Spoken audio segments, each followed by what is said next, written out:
Jinayah Hukum Pidana. Nama Inneke Oktavia, kelas 11 IPS 2. A. Pengertian jinayah dan pembagian jinayah dan hukumnya. Jinayah adalah sebuah kajian ilmu hukum Islam yang berbicara tentang kejahatan. Dalam istilah yang lebih populer, hukum jinayah disebut juga dengan hukum pidana Islam. Adapun ruang lingkup kajian hukum pidana Islam ini meliputi tindak pidana qisas, hudud, dan takzir. Pembagian jinayah dan hukumnya. A. Pembunuhan atau penghilangan nyawa manusia. Pembunuhan yang dilakukan dengan sengaja dikenakan hukuman qisas, hukuman pengganti, dan hukuman tambahan. Hukuman qisas diberlakukan jika ada unsur rencana dan tipu daya serta tidak ada maaf dari pihak keluarga si korban.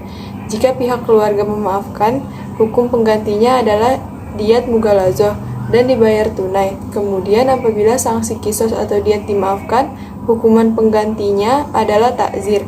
Hukuman tambahan bagi jaminan ini adalah terhalangnya hak atas warisan dan wasiat. Pembunuhan menyerupai sengaja. Hukuman bagi pembunuhan semi sengaja adalah tidak wajib qisas, yang hanya diwajibkan membayar diat yang berat atas keluarga pembunuh. Dalam kasus yang demikian, haram bagi keluarga untuk menghukum qisas, mengingat ketidaksengajaan seseorang membunuh atau menghilangkan nyawa orang. Oleh karena itu, alternatif hukumnya adalah hukum diat atau ganti rugi. C. Pembunuhan karena kesalahan atau keliru. Pembunuhan karena kesalahan ini tidak wajib qisas namun mengakibatkan dua konsekuensi, yaitu membayar diat yang dibebankan pada keluarga si pembunuh dan membayar kafarat. Menurut Imam Syafi'i, kafarat pembunuhan boleh diganti dengan memberi makan 60 orang dengan 1 mud makanan atau beras per orang, bila mana orang yang terkena kafarat tidak mampu melakukannya karena sudah tua dan sakit. Qisas dalam hukum Islam. 1. Pengertian qisas. Menurut bahasa Arab, kata qisas berarti mencari jejak seperti al-qasas. Dalam istilah syarak atau hukum Islam, qisas dimaknai dengan perilaku kejahatan yang dibalas dengan perbuatannya.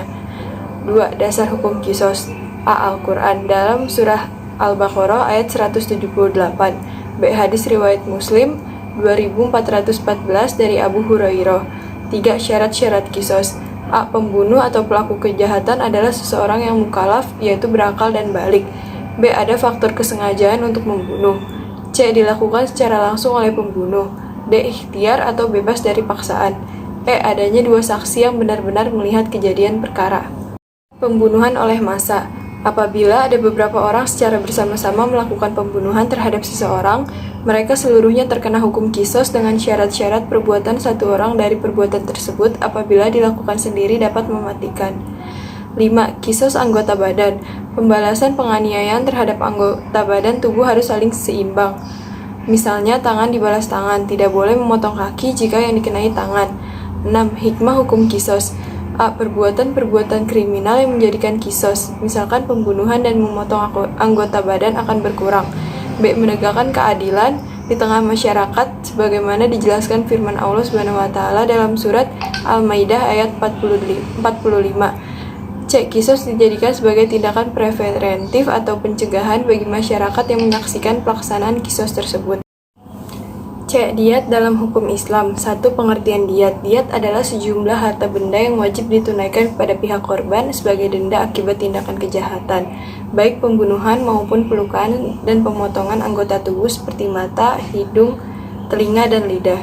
Diat sebagai hukuman dan denda memiliki 2 fungsi, yaitu sebagai pencegahan dan penanggulangan. 2. Dasar hukum qisas.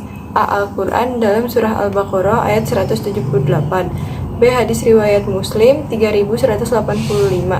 3. Sebab-sebab ditetapkan diat.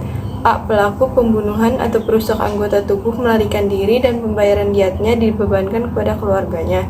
B. Matinya pelaku pembunuhan atau perusak anggota tubuh. C. Hukum diat berlaku dalam pembunuhan terhadap mukimin yang tidak sengaja. Kafarat dalam hukum Islam. 1. Pengertian kafarat. Arti kafarat menurut bahasa adalah denda yang harus dibayar karena melanggar larangan Allah SWT atau melanggar janji.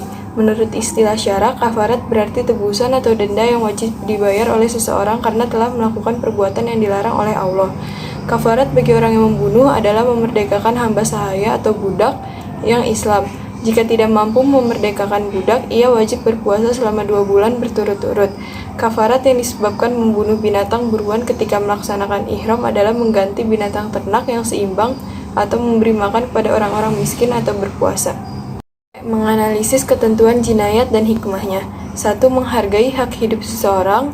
2. Hukum Islam yang elastis. 3. Tujuan penghukuman dalam syariat Islam. Sekian, terima kasih.